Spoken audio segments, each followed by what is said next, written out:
Hey, what's happening guys, Chris here. So I've played the hell out of the Black Ops 3 beta, and I just thought I'd share a few honest opinions on what I thought about it with you guys in this video. Now, Call of Duty has been one of those franchises that people, for some reason, really love to hate. I guess it's probably because of their annualised releases, but there seems to be a current trend for people to badmouth the game at the moment. Now, I'm not one of these people. I like to play the games and judge whether they're a fun game to play from that. After playing Black Ops 3 for a load of hours, I can honestly say that playing the beta is probably the most fun I've had on a Call of Duty game since the first Black Ops. And that's just playing the beta. Now, I'm not saying that Black Ops 2 wasn't good, but that I feel that Black Ops 3 could be even better. Or at least it has the potential to be. Advanced Warfare was a nice change for the franchise, bringing along exosuits and other new gameplay mechanics to speed up gunfights even quicker than before, and add a new layer of tense action to the game.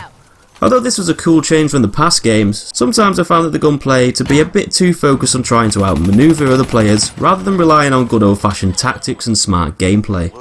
Everyone's too busy zipping around like flies on Red Bull, rather than thinking about their next move and how to flank the enemy.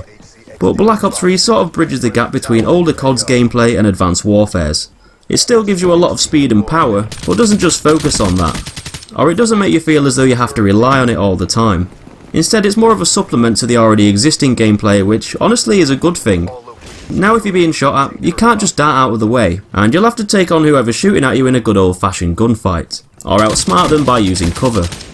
Something I really liked about the beta, which kinda links in with what I've said about how the game still feels fast paced, is how the movement and gunplay is handled. Aiming your weapon is tight and responsive just like it's always been.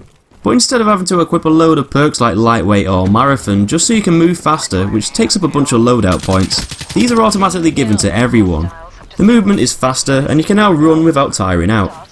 The new guns up mechanic is also a great new addition to the gameplay, as now you're constantly prepared to take on anyone at any time. This makes the gameplay feel a lot more fluid, and quite a lot of the time I found that I could take on several bunch of enemies one after the other a bit more easily than in other games, because of how my gun was always braced and ready to fire. Whether that be in an underwater section, which works surprisingly well, or jumping through the air. It feels like an extension to the past games, letting you chain together moves and stay engaged in the battle whatever you're doing. As well as the more fluid gameplay, I also like the wall running, sliding and boost jumping too. They open new paths and flanking routes without making the gameplay centred around them.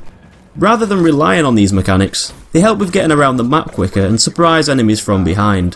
They also make you feel like a badass. There's nothing quite like boosting up to a wall, running along it and gunning down a few enemies all in one swift move. Though the wall running wasn't perfect all the time. I did find myself bumping into teammates and even enemies running in the opposite direction, only for us both to embarrassingly fall to our deaths. And this happened quite a few times, though I will admit it was probably more funny than it was annoying.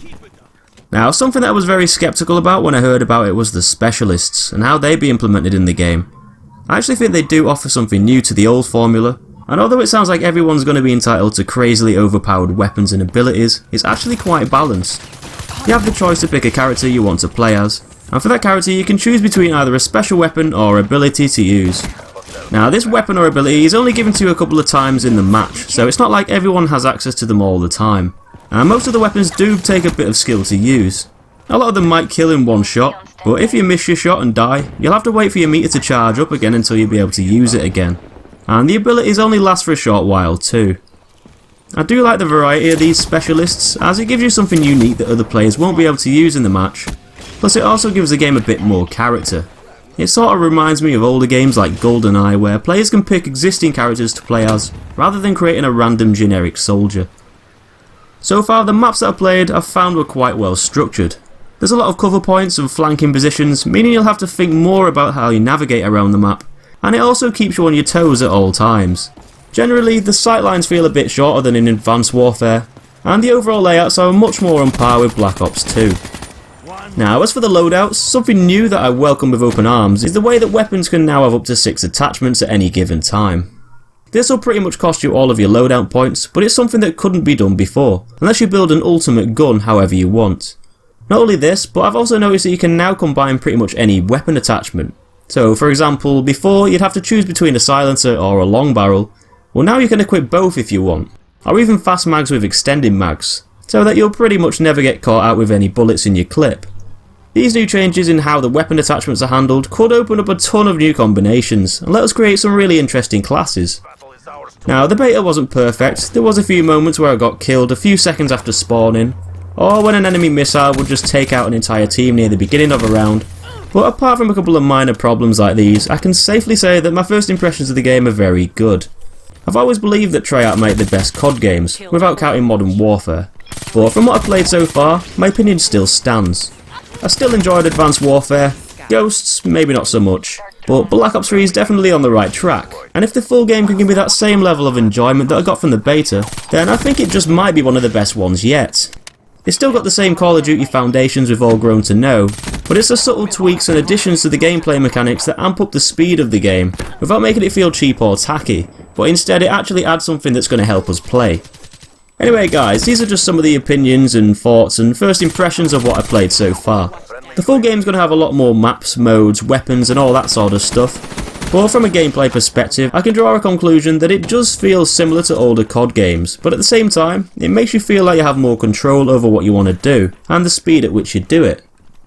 So guys, I hope you enjoyed this video, slap that like button if you did, and if you play Black Ops 3, let me know what you think down in the comments. Subscribe to see loads more on Black Ops 3 and loads of other games coming out soon. Take it easy guys, and I'll be seeing you in the next one.